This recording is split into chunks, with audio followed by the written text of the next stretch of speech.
लागताटे शरम बात कैसे बताई, चल गईले बहरा सैया आदत धराई। सरदी भगावा तनी तकिया दबाई, काम नइखे करत अब देह पहरा जाई। के करह से पढ़ब हम प्याज के पहाड़ा हो,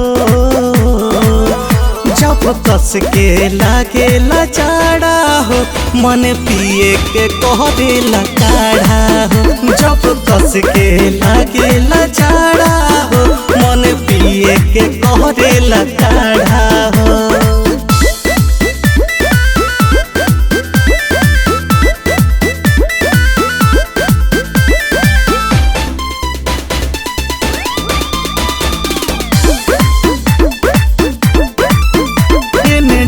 के जवानी माने उने के से मन होखे सके रे सखियों ने दोसर बा कहानी। एने डहा के जवानी मन ऊना के से मानी होखे सके रे सखी उने दोसर बा कहानी। कहियाल होई मिलन फिर से दोबारा हो, जब कस के लागेला जाड़ा हो मन पिए के कहरेला काढ़ा हो। जब कस के लागेला जाड़ा हो मन पिए के कहरेला काढ़ा हो।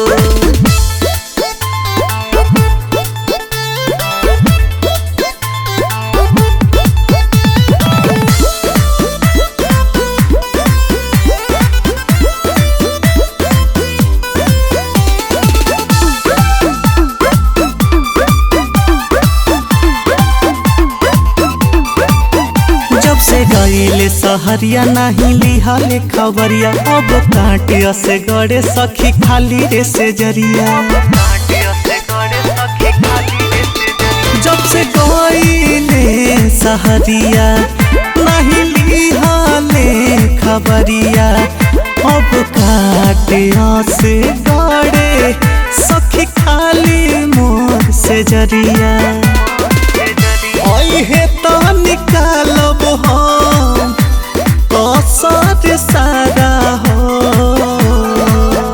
जब कस के लागेला जाड़ा हो मन पिए के कहरेला काढ़ा हो।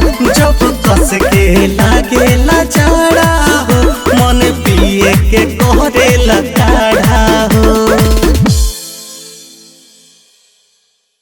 जब कस के लागेला जाड़ा हो मन पिए के कहरेला काढ़ा।